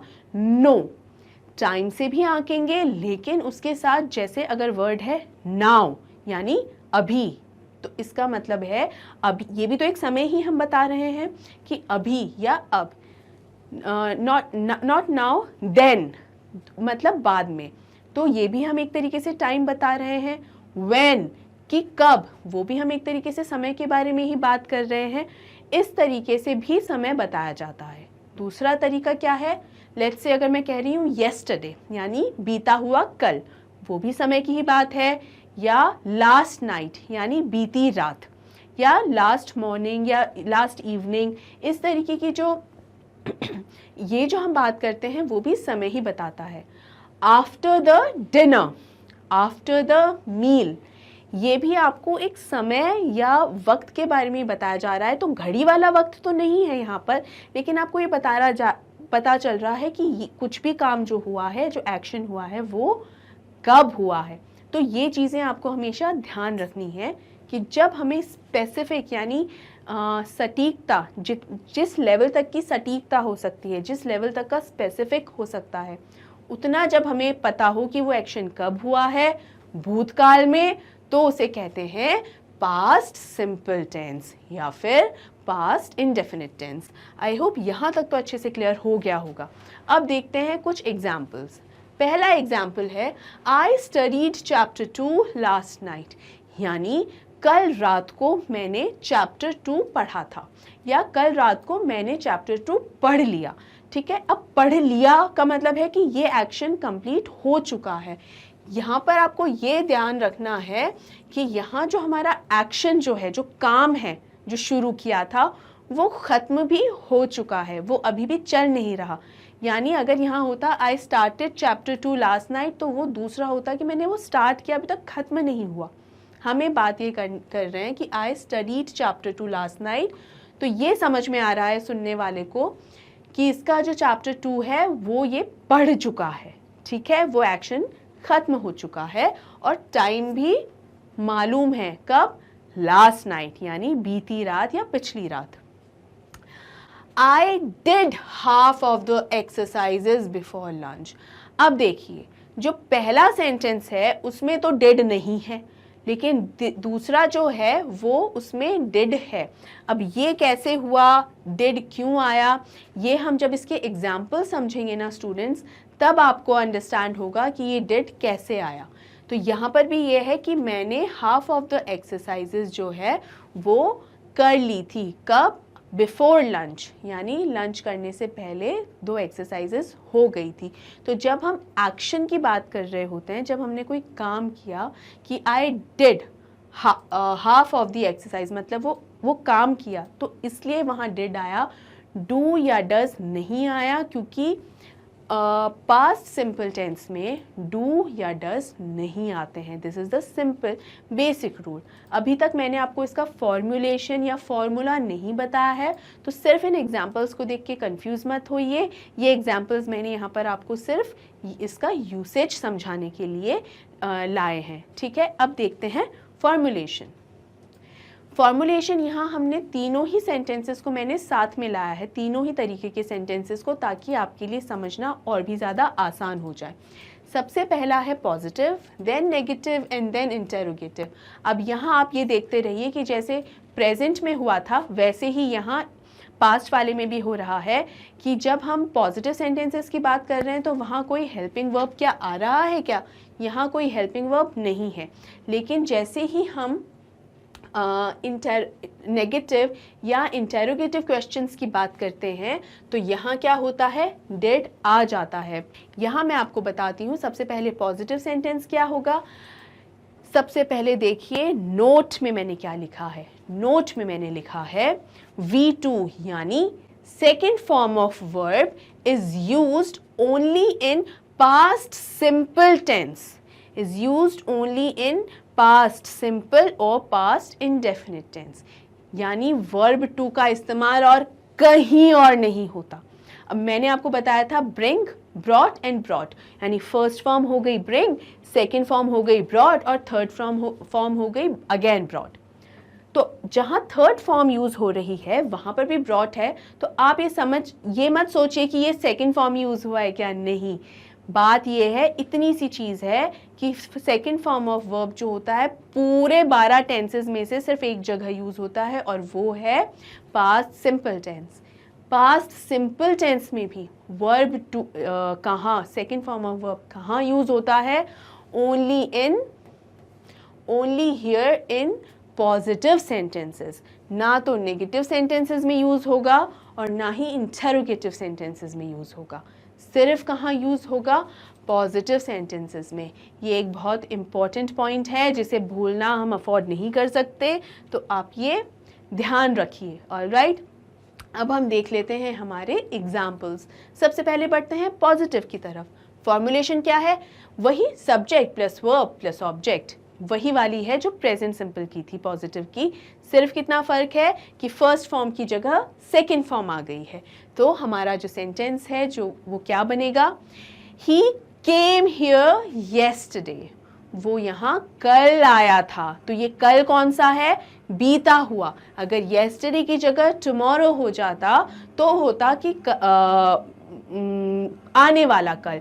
खैर उसके अंदर जो ये वर्ब है केम वो भी चेंज होता, बहुत सारी चीज़ें चेंज होती, लेकिन यहाँ मैं आपको सिर्फ येस्टरडे का मतलब समझाने की कोशिश कर रही हूँ कि येस्टरडे का मतलब है बीता हुआ कल। ऑलराइट, तो ही केम हियर येस्टरडे, वो कल यहाँ पर आया था। तो केम क्या हो गया? सेकेंड फॉर्म ऑफ वर्ब हो गया। Then comes negative sentence. इसका क्या है स्ट्रक्चर? अगेन सिंपल टेंस जो था प्रेजेंट वाला वही वाला है। Subject plus helping verb plus not plus first form of verb plus object, लेकिन बस हेल्पिंग वर्ब जो है वो चेंज हो रही है। यहाँ कौन सी हेल्पिंग वर्ब है? डिड। यहाँ हो रही है डिड। यहाँ पे यहाँ ये जो सेंटेंस है ना, ये जो फॉर्मुलेशन है नेगेटिव सेंटेंस है, वहाँ प्लूरल या सिंगुलर का ऐसा सच नहीं है। दे अगर मतलब प्लूरल अगर आएगा तो भी डिड ही रहेगा, सिंगुलर आएगा स्टूडेंट्स तो भी डिड ही रहेगा। ये सबसे अच्छी बात है पास्ट सिंपल टेंस के नेगेटिव और इंटेरोगेटिव सेंटेंसेस की। In fact, all the sentences, positive including positive sentences. तो example क्या है negative sentence का? He did not come here yesterday. जो most important चीज़ है सबसे पहले देखने के लिए वो ये है कि यहाँ पर first form of verb है। क्या है? first form of verb। तो जब first form of verb आती है, मतलब अगर did है तो first form of verb ही आएगी, फर्स्ट फॉर्म ऑफ वर्ब ही आएगी, यहाँ पे और कुछ नहीं आएगा। आई एम सॉरी, हाँ, फर्स्ट फॉर्म ऑफ वर्ब नहीं आएगा, sorry first form of verb ही आएगा, सेकंड फॉर्म जो पॉजिटिव में है वो नहीं आएगा। यहाँ पर आपको क्या लिखना है? He did not come here yesterday. यहाँ देखिए केम जो है वो नहीं आ रहा है, कम आ रहा है, और फर्स्ट फॉर्म जो होती है वर्ब की कम की वो कम होती है। केम जो है सेकंड फॉर्म होती है। अब बढ़ते हैं हमारे इंटेरोगेशन सेंटेंसेस की ओर, और वो है again the same. Helping verb जो है वो एकदम पहले आ गया, हेल्पिंग वर्ब से शुरू होता है यानी डिड से शुरू होगा, फिर सब्जेक्ट है, फिर फर्स्ट फॉर्म ऑफ वर्ब है, एंड देन कम्स ऑब्जेक्ट। और क्या है? Did he come here yesterday, क्या वो कल यहाँ आया था? तो ये बहुत ही इजी स्ट्रक्चर्स हैं स्टूडेंट्स, बहुत ही सिंपल स्ट्रक्चर्स हैं। एक बार जब आपने ये फॉर्मुलेशंस अच्छे से समझ लिए, वर्ब की फॉर्म्स समझ ली, ये बहुत इजी हैं। और इनफैक्ट सारे ही जो सिंपल टेंस वाले जो तीनों ही जो टेंसेस हैं वो बहुत सिमिलर ही हैं, बस हेल्पिंग वर्ब चेंज हो जाती है बाकी, और वर्ब्स भी चेंज हो जाती है, आई एम सॉरी, वर्ब भी चेंज होती है और हेल्पिंग वर्ब भी चेंज होती है, बस उन्हीं का ही आपको ख्याल रखना है। And lastly it needs what? Practice. ऐसा नहीं कि फॉर्मुलेशन याद कर ली और बस सब हो गया। No, you need to read the examples and you are suppose to practice those examples. Alright, ये आपको ज़रूर करना है। बढ़ते हैं हमारे अगले एग्जाम्पल की ओर। He brought his friend, brought again second form हो गया। ही डिड नॉट ब्रिंग, यहाँ देखिए ब्रॉट नहीं आया, he did not bring his friend. And finally did he bring his friend, यहाँ पर भी जो ब्रिंग है वो ब्रिंग है, ब्रॉट नहीं है, और जो डिड है वो एकदम स्टार्टिंग में आ गया। Did he bring his friend? All right. Again, it's a very, very, very easy formulation and very easy examples. Last है, they worked hard. They didn't work hard. Work है, worked नहीं है. They didn't work hard. And finally, did they work hard? क्या उन्होंने मेहनत की थी? Hard work का मतलब क्या होता है? मेहनत करना, यानी बहुत ही ज़्यादा अपनी पूरी कोशिश, अपना पूरा दम लगा देना. जैसे आप एग्ज़ाम्स में अच्छा स्कोर करने के लिए you have to study hard, you have to work hard, बस उसी के बारे में बात हो रही है. आई होप ये फॉर्मुलेशंस और एग्जांपल्स आपको अच्छे से समझ में आए होंगे स्टूडेंट्स. जो थंब रूल यहाँ पर एक है वो यही है कि V2 जो सेकेंड फॉर्म ऑफ वर्ब है वो पूरे टेंसेज में सिर्फ एक जगह यूज़ होती है. कहाँ पे? सिर्फ पास्ट सिंपल टेंस के पॉजिटिव सेंटेंसेस में. ऑलराइट, चलिए इसी के साथ हम आगे बढ़ते हैं. और यहाँ आ गया हमारा फ्यूचर सिंपल टेंस. इसके पहले मैं आपको यहाँ ये बता दूँ कि ये जो सेंटेंस है जिसके लिए मैंने कहा था कि at the end of past simple tense explanation I will let you know कि ये क्या है. ये जो सेंटेंस है, जो सेकेंड एग्जाम्पल है, वो बेसिकली एक दूसरा तरीका है पॉजिटिव सेंटेंसेस को बनाने का. स्टूडेंट्स, यहाँ पर आपको बिल्कुल भी कंफ्यूज नहीं होना है कि मैम यहाँ पर तो हेल्पिंग वर्ब तो फॉर्मुलेशन में था ही नहीं, तो फिर यहाँ जो पॉजिटिव सेंटेंस है और इंटेरोगेटिव भी नहीं है, नेगेटिव भी नहीं है, पॉजिटिव सेंटेंस है, तो फिर यहाँ डिड कैसे आ गया? यहाँ पर आपको कंफ्यूज नहीं होना है स्टूडेंट्स. ये एक अलग तरीका है. जैसे यहाँ जो मैंने सेंटेंसेस और ये जो एग्जाम्पल्स आपको दिए हैं वो इस फॉर्मुलेशन के अकॉर्डिंग दिए हैं, वो बिल्कुल सही हैं. ये जो एग्जाम्पल है, सेकंड वाला एग्जाम्पल जो है, ये थोड़ा अलग है. इसमें जो रूल कहता है वो ये है कि जब भी हम पास्ट सिंपल टेंस के पॉजिटिव सेंटेंस में यूजुअली डिड यूज़ नहीं करें तो चलता है, लेकिन अगर हम डिड यूज़ कर रहे हैं, if we are using did in past simple tense positive sentences, तो वहाँ पर जो verb होता है वो फर्स्ट फॉर्म में आ जाता है. जैसे यहाँ पर पॉजिटिव सेंटेंस में वर्ब कौन सा यूज़ हो रहा है? Second form of verb use हो रहा है. लेकिन अगर हम बात कर रहे हो कि अगर हमें इसमें डिड यूज़ करना है तो शर्त है कि वर्ब जो है वो सेकेंड फॉर्म नहीं फर्स्ट फॉर्म हो जाएगी. अब ये कैसे? जैसे यहाँ पर ये सेंटेंस दिया हुआ है, मैं आपको एक दूसरा एग्जाम्पल देती हूँ. लेट्स से मैं कह रही हूँ कि मैंने अपना काम कल रात को ख़त्म कर लिया था, कंप्लीट कर लिया था. So I completed my work last night. Alright, क्या एग्जाम्पल दिया मैंने? आई कंप्लीटेड माई वर्क, या let's say my project work, या प्रोजेक्ट फाइल लिखते हैं यहाँ पे, प्रोजेक्ट फाइल लास्ट नाइट. ठीक है, तो इसका क्या मतलब हुआ कि कल रात को ही मैंने अपना जो प्रोजेक्ट का जो काम है वो कंप्लीट कर लिया था. तो प्रोजेक्ट फाइल जो है वो कंप्लीट कर ली थी. तो यहाँ पे जो वर्ब है वो क्या आ गया हमारा? कंप्लीटेड है, इजंट इट? अब यहाँ पर अगर मैं लिखूं I did my work last night, I did my work, या project file, I did my project file work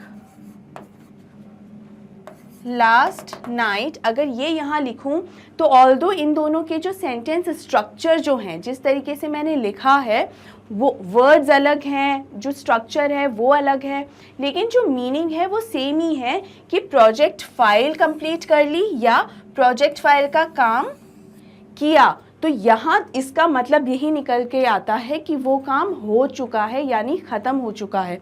ख़त्म हो चुका है क्यों समझ में आएगा?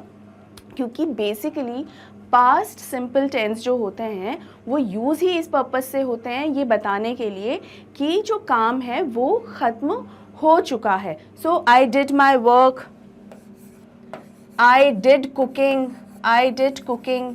ठीक है, ये भी एक तरीके का एग्जाम्पल हो गया. आई डिड कुकिंग, मैंने कुकिंग की, तो इसका मतलब कुकिंग का भी काम ख़त्म हो चुका है. आई डिड कुकिंग, यहाँ पर कुकिंग जो कि एक वर्ब है, आप देखिए वो क्या, I did cook, I am sorry, यहाँ पर आएगा I did cook last night, ठीक है, cook last night, I did cooking भी सही है, I did cook last night, it is again correct. तो वो मैं आपसे सिर्फ इतना ही समझाने के लिए समझाने की आपको कोशिश कर रही हूँ कि ये सेंटेंसेस जो हैं, जो जहाँ पे पॉजिटिव सेंटेंसेस में जहाँ डिड यूज़ होता है, वहाँ आपको वर्ब का सेकंड फॉर्म यूज़ नहीं करके आपको वहाँ वर्ब का फर्स्ट फॉर्म ही यूज़ करना होता है। लाइक यहाँ पे कुक्ड नहीं आएगा, ठीक है, यहाँ ईडी इधर नहीं लगेगा।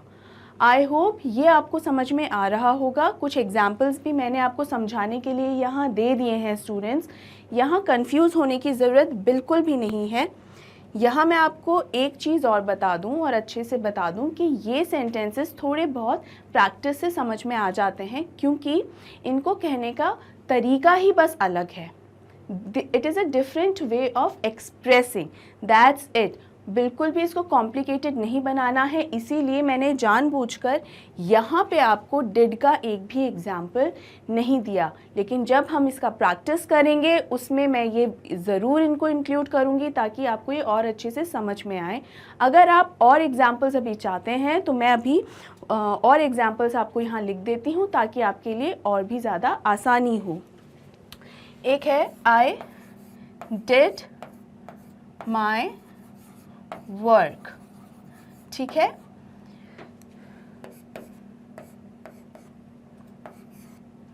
I did complete project file जिसकी हम बात कर रहे थे, आई did my project, I did my project work, ठीक है। यहाँ येस्टरडे जो भी आप लिखना चाहते हैं, येस्टरडे, लास्ट नाइट, जो भी आप यहाँ पे वो टाइम या समय लिखना चाहते हैं आप वहाँ वो लिख सकते हैं, ठीक है। I hope I did not work ये भी होता है, लेकिन आई डिड नॉट का मतलब क्या हो गया, आई डिड नॉट का मतलब हो गया नेगेटिव सेंटेंसेस। ऑलराइट, आई होप ये आपको क्लियर हो गया होगा। मैंने कुछ कपल ऑफ सेंटेंसेस और दिए हैं। देयर आर 3 एग्जाम्पल्स जहाँ पर पॉजिटिव में डिड यूज़ हुआ है, लेकिन जहाँ पर भी डिड यूज़ हो रहा है पॉजिटिव सेंटेंसेस में इन पास्ट सिंपल टेंस, वहाँ स्टूडेंट्स आपको क्या नहीं करना है, वहाँ आपको वर्ब का सेकंड फॉर्म यूज़ नहीं करना है, वर्ब का फर्स्ट फॉर्म ही यूज़ करना है। ऑलराइट, ये एकमात्र कंडीशन है, प्लीज़ इसे ध्यान रखिए। और इसी के साथ अब हम बढ़ते हैं फ्यूचर टेंस की तरफ। Future simple tense. अब फ्यूचर सिंपल टेंस क्या होता है, एक तो सिंपल टेंस ही है, एकदम इजी और मोस्ट बेसिक, और फ्यूचर यानी भविष्य को एक्सप्लेन करने के लिए। अब इसका यूसेज क्या होता है, इसका यूसेज भी 2 तरीके से होता है। एक तो होता है कि जब भी हमें कोई संभावना बतानी हो कि हाँ शायद ये हो सकता है, कुछ अनुमान हम लगा रहे हो, आइडिया लगा रहे हो, जैसे एक्सप्रेसिंग अ पॉसिबिलिटी। पॉसिबिलिटी का मतलब अनुमान ही होता है। क्या होता है, अनुमान होता है। तो पॉसिबिलिटी का मतलब क्या हो गया, अनुमान। तो expressing a possibility in the future, usually in conjunction with an expression of possibility. Conjunctions को यूज़ करके भी या वो उस पॉसिबिलिटी को दिखाया जा सकता है। तो जब हम अनुमान लगा रहे हैं, जैसे यहाँ पर ये एग्जाम्पल मैंने आपको दिया है, it will probably rain tonight, यानी ऐसी संभावना लग रही है कि शायद आज बारिश होगी। तो संभावना किस वर्ड से हमने यूज़ संभावना दर्शाया है, प्रोबेबली से। लग रहा है कि मानो आज शाम बारिश होगी या आज रात बारिश होगी। अब ये पता कैसे चल रहा है, बैठे बैठे तो नहीं लग रहा होगा, मौसम के कारण लग रहा होगा, बादल घिराए होंगे या बहुत ज़्यादा उमस हो रही होगी, ह्यूमिडिटी हो रही होगी, कुछ तो इस वक्त ऐसा हो ही रहा है जिसके कारण हमें लग रहा है कि हो सकता है आज रात बारिश हो। ऑलराइट, तो ये संभावना जो दर्शाते हैं या अनुमान जिससे हम लगाते हैं कई बार, सबसे पहले तो वहीं फ्यूचर सिंपल टेंस यूज़ होता है। दूसरा किस तरीके के सेंटेंसेस में यूज़ होता है? दूसरा ऐसे कि किसी ऐसी चीज़ के बारे में बात करना जो आप बोलते समय डिसाइड कर रहे हैं। जैसे अगर मैं आपसे कह रही हूँ कि पहले से डिसाइडेड नहीं है, मान लीजिए अभी अभी मैं कह रही हूँ कि ये स्टूडेंट्स आपको समझ में नहीं आया, ठीक है, इसके लिए मैं आपको अलग से और एक्सरसाइजेस करवाऊँगी, राइट? तो और एक्सरसाइजेस करवाऊँगी, ये मैंने अभी बात करते करते ये डिसीजन लिया। जैसे मैंने डिड के लिए भी आपसे कहा, हालांकि डिड के लिए मैंने पहले से प्लान किया हुआ था कि उसके लिए मैं अलग से आपको पूरी एक्सरसाइजेस कराऊंगी, वो कॉन्सेप्ट वहाँ समझाना, it will confuse rest of the concepts, इसलिए मैंने वहाँ जानबूझ के ज़्यादा इंक्लूड नहीं किया। लेकिन जब मैं बोलते हुए अपना कोई डिसीजन आपको बता रही हूँ, तब वहाँ पर हम फ्यूचर सिंपल टेंस का यूसेज करते हैं, ठीक है। अब यहाँ जो मैंने आपको एग्जाम्पल दिया है उसे देख लेते हैं। I will buy you a new dress, मतलब ये बात कहते हुए एक डिसीजन दे रहे हैं कि मैं तुम्हें नई ड्रेस दिला दूंगी या दिला दूंगा, मैं तुम्हें नई ड्रेस दिलवा दूंगा या मैं तुम्हें नई ड्रेस दिलवा दूंगी, ठीक है। तो यही है कि बोलते हुए, जैसे बच्चे करते ना डिमांड कि मेरा बर्थडे आ रहा है या कोई फेस्टिवल आ रहा है या कुछ भी नहीं आ रहा, बस मुझे एक नई ड्रेस चाहिए, प्लीज़ पापा, प्लीज़ मम्मा, मुझे नया ड्रेस चाहिए। एंड देन दे से okay fine, I will buy you a new dress, ठीक है, मैं तुम्हें नई ड्रेस दिला दूंगी।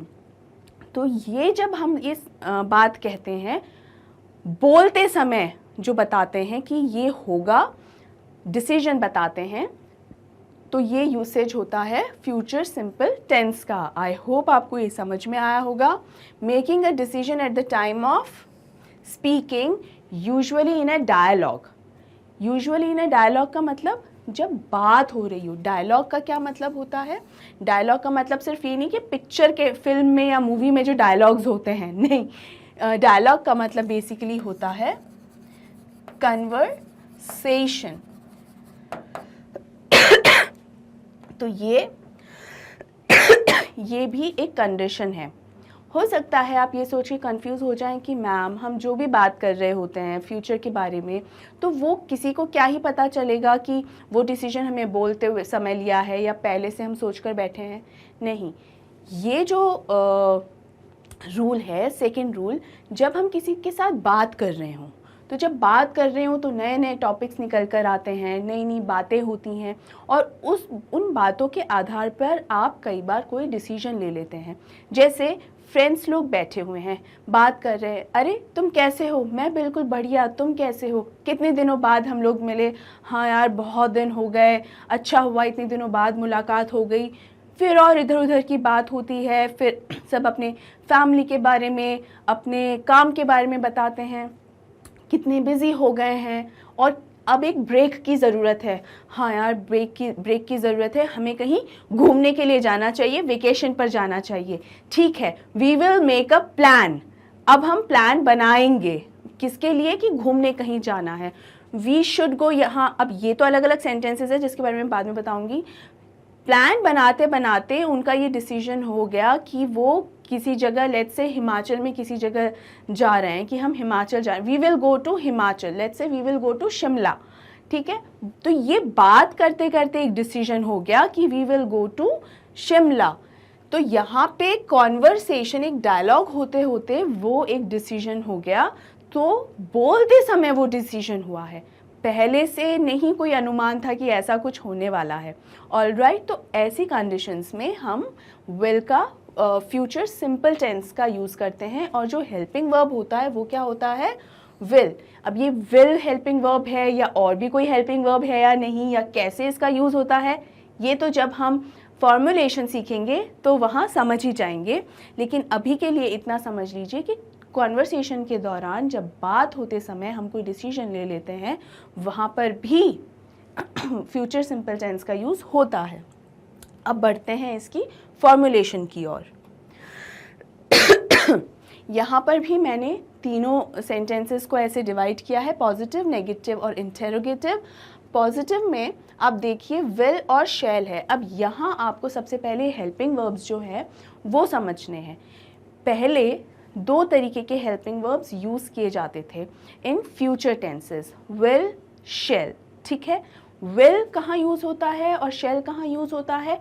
शैल यूज़ होता है आई और वी के साथ। शैल यूज़ होता है आई और वी के साथ। इसके अलावा आप कुछ भी और नाउन प्रोनाउन जो भी दे, इट, जो भी यूज़ कर रहे हैं उसके साथ यूज़ होता है विल। लेकिन ये सिर्फ तब जब हम एक पोलाइटली बात कर रहे हैं। ये जो मैं बात आपको जस्ट अभी बता रही हूँ स्टूडेंट्स, ये सिर्फ आपकी इन्फॉर्मेशन के लिए है। क्यों? क्योंकि इन मॉडर्न इंग्लिश शैल का जो यूसेज है वो लगभग ख़त्म हो चुका है। मॉडर्न इंग्लिश में जो सिर्फ एक हेल्पिंग वर्ब हम यूज़ करते हैं आज के दिन वो है विल। तो शैल और विल में अब आपको कंफ्यूज होने की ज़रूरत ही नहीं पड़ेगी और हम विल का ही इस्तेमाल करेंगे। देखिए शैल का मैंने एक भी एग्जाम्पल आपको नहीं दिया, और इसीलिए नहीं दिया है क्योंकि शैल अब हम एकदम ऑलमोस्ट ख़त्म हो चुका है यूसेज से। लेकिन extra never hurts, that means कि अगर कुछ एक्स्ट्रा नॉलेज हमारे पास हो जाए तो उसमें कोई हानि नहीं है। और वो एक्स्ट्रा नॉलेज ये है कि शैल के साथ, शैल हमेशा पहले आई और वी के साथ यूज़ किया जाता था, और आई और वी के अलावा जो भी नाउन प्रोनाउन जो भी हैं उनके साथ हमेशा विल यूज़ किया जाता था। लेकिन ये सिर्फ तब था जब हम किसी से नॉर्मल कोई कॉन्वर्सेशन कर रहे हैं। लेट्स से अगर हम बहुत ही अग्रेसिव होके या गुस्से में इस तरीके से बात कर रहे हैं तब ये यूसेज पलट जाता था।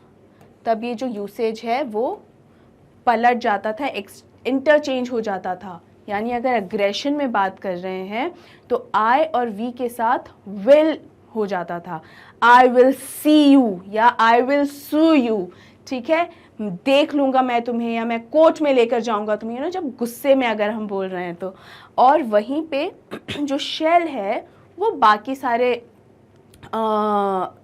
जितने भी नाउन्स प्रोनाउंस जो है उनके साथ यूज़ होता था। ये है सिर्फ आपकी इंफॉर्मेशन के लिए। आज जो हम यूज़ करेंगे वो सिर्फ विल होगा। क्यों?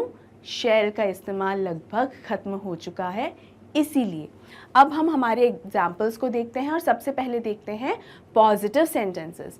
तो पहला पॉजिटिव सेंटेंस क्या है, उसका फॉर्मुलेशन है। सबसे पहले हमारा सब्जेक्ट ही आएगा। आप देख लीजिए फॉर्मुलेशन वही है, कुछ अलग नहीं है। हेल्पिंग वर्ब बस चेंज हुआ है, और हेल्पिंग वर्ब हम क्या यूज़ कर रहे हैं? विल। शैल स्टूडेंट्स आपको बताने के लिए मैंने बस यहाँ पर लिखा हुआ है, यूज़ हम विल को विल से ही करेंगे। जो और एक मेजर चेंजेस होते हैं वो होते हैं स्टूडेंट्स वर्ब में। प्लीज़ वर्ब्स में कंफ्यूज मत होइए। सबसे ज़्यादा कॉम्प्लिकेशंस हर स्टूडेंट को यहीं पर ही आकर होती है कि फर्स्ट फॉर्म है, सेकंड फॉर्म है या थर्ड फॉर्म है। आप प्रैक्टिस करते रहेंगे तो आपको ये क्लैरिटी अपने आप आ जाएगी। एक टाइम के बाद याद भी नहीं करना पड़ेगा, नेचुरली ये आपके दिमाग में आएगा कि कहाँ पर क्या यूज़ होना चाहिए। तो first form of verb use होगी। तो पॉजिटिव सेंटेंस का क्या देखिए, वो यहाँ कल आएगा। He will come here tomorrow. बहुत ही सिंपल सेंटेंस है, बहुत ही सिंपल एग्जाम्पल है। कोई ज़्यादा इसके अंदर टेक्निकलिटी नहीं है, बहुत ज़्यादा रूल्स रेगुलेशंस कुछ नहीं लग रहे। सीधा सीधा जो फॉर्मुलेशन है वो हमने ऐसे एज इट इज़ अप्लाई कर दिया। अब बढ़ते हैं हमारे नेगेटिव सेंटेंस की ओर। नेगेटिव सेंटेंस में एग्जैक्टली पॉजिटिव सेंटेंस वाला ही फॉर्मुलेशन है। सिर्फ क्या लग रहा है? नॉट लग रहा है। सिर्फ क्या लग रहा है? नॉट। तो क्या लिखा है? He will not come here tomorrow. वो यहाँ कल नहीं आएगा। ठीक है, यहाँ पर अब आ गया है इंटेरोगेशन वाले सेंटेंसेस। यहाँ पर भी सेम ही फॉर्मुलेशन है, लेकिन जैसे इंटेरोगेटिव सेंटेंसेस का जो रूल है कि स्टार्ट हमेशा हेल्पिंग वर्ब से होते हैं, तो हमेशा की तरह हेल्पिंग वर्ब पहले आ गया और बाकी की फॉर्मुलेशन देखिए सेम ही है। और वर्ब यहाँ फर्स्ट फॉर्म ही यूज़ होगी तीनों ही में। तो यहाँ क्या होगा? Will he not come here tomorrow. क्या वो यहाँ कल नहीं आएगा? यहाँ हम नॉट के बिना भी कर सकते हैं। Will he come here tomorrow ये भी लिख सकते हैं। ये ऐसा कोई ज़रूरी नहीं है कि नॉट लिखना ही ज़रूरी है। ये मैंने एक कॉन्वर्सेशन को बनाने के लिए कर दिया है कि he will not come tomorrow will he not come tomorrow. इस तरीके से मैंने बस इस एग्जाम्पल को यहाँ पर यूज़ किया है। अगर यहाँ नॉट नहीं लगाएंगे तो भी ये सेंटेंस एकदम करेक्ट है। Will he come here tomorrow, यानी क्या वो कल आएगा। Will he not come here tomorrow, क्या वो कल नहीं आएगा। Both are same. एक तरीके से देखा जाए आपके पास अब 2 एग्जाम्पल्स हो गए। ऑलराइट, चलिए बढ़ते हैं नेक्स्ट एग्जाम्पल की ओर। She will receive the award tomorrow, यानी कल वो अवार्ड रिसीव करेगी। She will not receive the award tomorrow, कल वो अवार्ड रिसीव नहीं करेगी। And will she receive the award tomorrow, क्या वो कल अवार्ड रिसीव करेगी। Again the same structure. अब मैंने आपको यहाँ पर ये जो 2 यूसेज बताए थे स्टूडेंट्स, ये जो 2 यूसेज बताए थे उसमें से ये वाला तो सेकंड वाला तो यूज़ हो ही रहा है, सब में ही हो रहा है। देखिए थर्ड वाले में भी है, I will prepare lunch for you, मैं तुम्हारे लिए कल लंच प्रिपेयर कर दूँगी, लंच प्रिपेयर नहीं करूँगी। और यहाँ है will you prepare lunch for me, क्या तुम मेरे लिए लंच प्रिपेयर करोगी या करोगे। तो यहाँ पर तो हमने बेसिकली क्या बताया है कि जो सेकंड यूसेज है उसके बारे में। अब यहाँ हमें ये देखना है कि अगर हम फर्स्ट यूसेज को भी अप्लाई करते हैं तो कहाँ कहाँ कर सकते हैं। आप देखिए यहाँ पर सबसे पहले लास्ट वाले से ही शुरू करते हैं। Will you prepare lunch for me, क्या तुम कल मेरे लिए लंच बनाओगी। लेकिन आई विल सी, यानी आई विल सी, मैं देखूंगी, देखूंगी या मैं सोचूंगी। आई विल सी का सिर्फ ये नहीं कि मैं आंखों से ही देखूंगी, आई विल सी मतलब देखते हैं कि मैं बनाती हूँ या नहीं बनाती, मतलब मेरे मूड पे डिपेंड करता है कि मैं खाना बनाती हूँ या नहीं बनाती आपके लिए। So don't worry, so I will see. तो ये जो अर्थ निकल रहा है, अब इसमें देखिए इस तरीके का एज कोई कंजंक्शन वर्ड नहीं है। यूसेज में भी आप अगर ध्यान से पढ़ें तो यहाँ लिखा है यूजुअली, मतलब अक्सर, नॉट ऑलवेज या मैंडेटरी, ऐसा नहीं है, यूजुअली वर्ड है। तो आप ऐसे शब्दों को और जो डेफिनेशंस हैं उनका हर शब्द ध्यान से पढ़कर उन्हें समझेंगे। आई विल सी एक संभावना ही बता रहा है, ठीक है। अब यहाँ है she will not receive the award tomorrow. अब ये तो एक तरीके का डिसीजन ही बता दिया एकदम फाइनलिटी सर्टेनिटी के साथ कि उसको तो अवार्ड नहीं मिलेगा कल, ठीक है। अब यहाँ पर she will probably not receive the award tomorrow. मान लो अगर यहाँ पे मैं प्रोबेबली ही लगा दूँ, probably, she will probably not receive the award tomorrow, तो ये भी है कि शायद उसे अवार्ड नहीं मिलेगा, ठीक है। यहाँ पर भी सेम यूज़ कर सकती हूँ, she will probably receive the award tomorrow, कि हो सकता है उसने अच्छा एक परफॉर्मेंस दिया था, एग्ज़ाम में अच्छा परफॉर्म किया था एट्सेट्रा, तो हो सकता है उसे अवार्ड मिले। ये एक अनुमान लगाया जा रहा है। ऑलराइट, अब मैं यहाँ प्रोबेबली के एग्जांपल्स तो आपको दे रही हूँ, इसका ये मतलब नहीं है कि हमेशा वो संभावना दिखाने के लिए प्रोबेबली ही यूज़ होता है। अलग अलग वर्ड्स यूज़ हो सकते हैं, अलग अलग sentences, depending on the type of sentence structure आप वो कंजंक्शंस वर्ड सब यूज़ करते हैं। आई विल सी भी एक ऐसा ही एक सेंटेंस है जहाँ पे हमने क्या प्रोबेबली यूज़ किया है, जी नहीं किया है।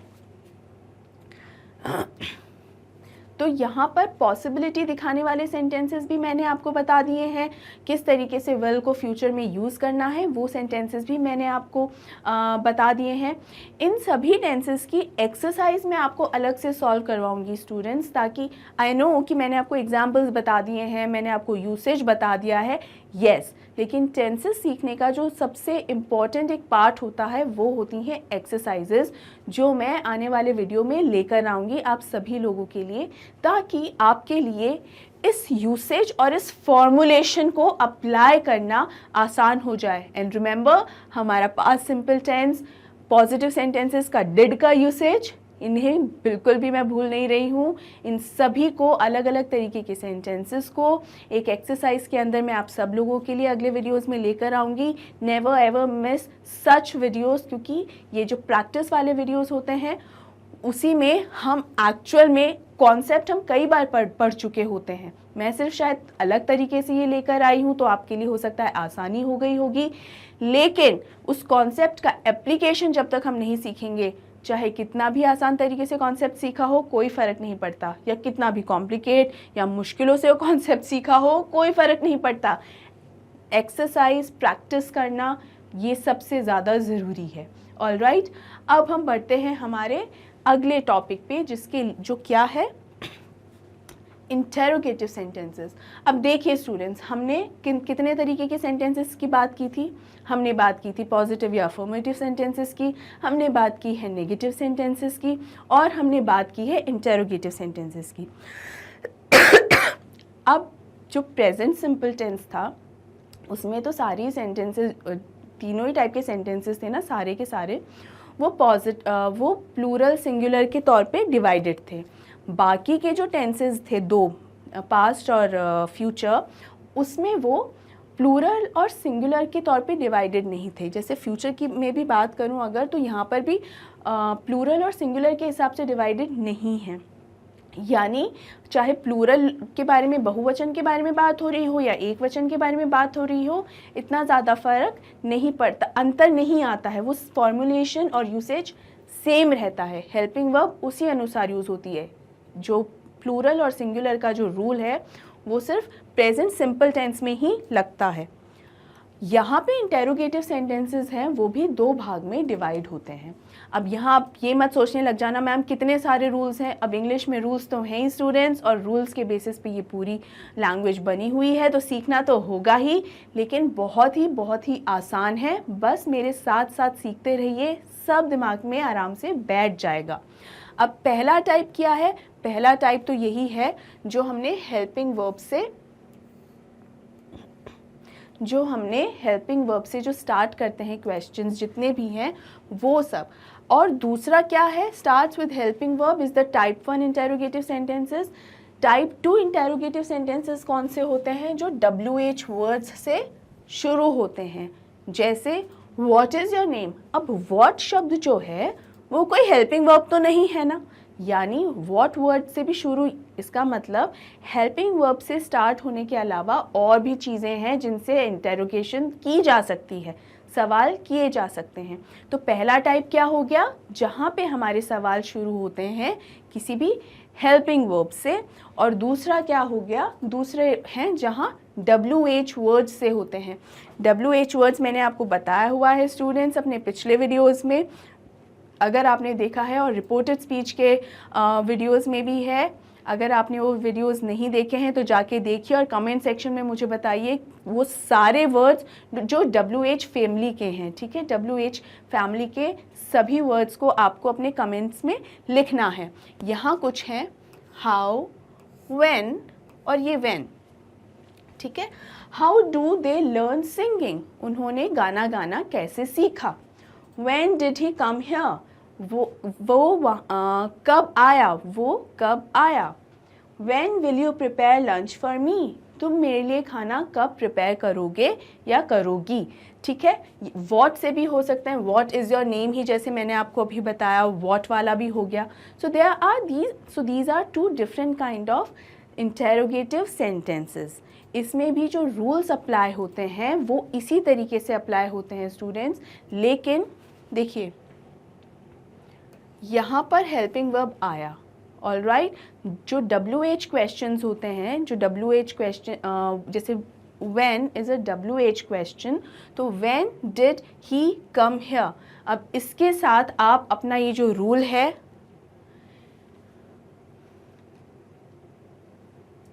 ये जो हमारा रूल है वो लगा लीजिए। ये पूरा रूल सेम ही है, एवरीथिंग इज सेम, बस इसके पहले WH वाले वर्ड्स जो हैं वो लग जाते हैं। जैसे यहाँ पर क्या एग्जाम्पल है, did he come here yesterday. मैं अभी क्या वो कल यहाँ आया था, अब इसके जस्ट पहले अगर मैं लगा दूँ when did he come here yesterday, ये भी सेम ही रहेगा। पहला का मतलब ये था कि कल वो यहाँ आया था, और जब व्हेन लगा दिया तो क्या आ जाएगा, कल वो यहाँ कब आया था। तो तो पहले एग्जाम्पल में तो हमें पता ही नहीं कि वो आ गया है या नहीं, लेकिन दूसरे एग्जाम्पल में हमें पता है कि वो व्यक्ति आ चुका है, लेकिन कब आया हमें नहीं मालूम है। यही छोटे छोटे डिफरेंसेस होते हैं स्टूडेंट्स, यही होते हैं सेंटेंस स्ट्रक्चर्स। तो इसी तरीके से आपको WH फैमिली के जो वर्ड्स हैं वो बताने हैं, और आपको जो छोटा सा होमवर्क है वो ये है कि ये जो 2 सेंटेंसेस हैं आपके इंटेरोगेटिव सेंटेंसेस हैं पास्ट सिंपल टेंस के, उसके अंदर भी आपको WH फैमिली वर्ड्स यूज़ करके इन दोनों सेंटेंसेस को बनाना है। ट्रस्ट मी, बिल्कुल मुश्किल नहीं है, बहुत ही आसान है, आप बिल्कुल समझ सकते हैं और इन्हें आप बिल्कुल बताएंगे। ऑलराइट, कमेंट सेक्शन में कमेंट करना हम नहीं भूलेंगे। आई होप आपको ये पूरा कॉन्सेप्ट जो है सिंपल टेंसेस, जो तीनों टेंसेस का मैंने आपको बताया है, present simple, past simple and future simple, तीनों के कॉन्सेप्ट क्लियर हो गए होंगे। एक्सरसाइज में आपको आगे करवाऊंगी। फिर भी किसी भी कॉन्सेप्ट में आपको कोई भी डाउट हो रहा हो किसी भी किस्म का, तो आप कमेंट सेक्शन में कमेंट करके पूछ सकते हैं। और जो छोटा सा होमवर्क मैंने आपको दिया है स्टूडेंट्स, वो काम करना नहीं भूलेंगे। 2 क्वेश्चंस दिए हैं, WH फैमिली के वर्ड्स आपको बताने हैं, और क्या बताना है, पास्ट सिंपल टेंसेस के जो 2 एग्जाम्पल्स थे लास्ट के, आपको उसमें बताना है कि WH फैमिली के वर्ड्स जब ऐड होंगे तो वो किस तरीके से वो सेंटेंस बनेगा। अपनी तरफ से भी कुछ अलग से बनाना चाहते हैं तो बना सकते हैं। ऑलराइट, तो यहीं पर हमारा वीडियो एंड होता है, और इसी के साथ मैं आपको बता दूं कि मैग्नेट ब्रेन्स आपको प्रोवाइड करवाता है हाई क्वालिटी एजुकेशन के साथ साथ ये सभी टॉप कोर्सेज, वो भी एकदम फ्री ऑफ कॉस्ट। और अगर आपको ई नोट्स या ई बुक्स चाहिए तो उनके लिंक्स डिस्क्रिप्शन बॉक्स में आपको दिए गए हैं। अगर आपको वीडियोज़ का एक्सेस चाहिए तो आप www.magnetbrains.com पर भी विजिट कर सकते हैं, और आप हमें इंस्टाग्राम, टेलीग्राम, फेसबुक और ट्विटर पे भी फॉलो कर सकते हैं, जहां आपको सभी लेटेस्ट अपडेट्स मिल जाती हैं। और अगर ये वीडियो पसंद आया हो तो इसे लाइक और शेयर करना ज़रूर याद रखें, और मैग्नेट ब्रेन्स हिंदी को सब्सक्राइब करना बिल्कुल मत भूलें। Thank you so much.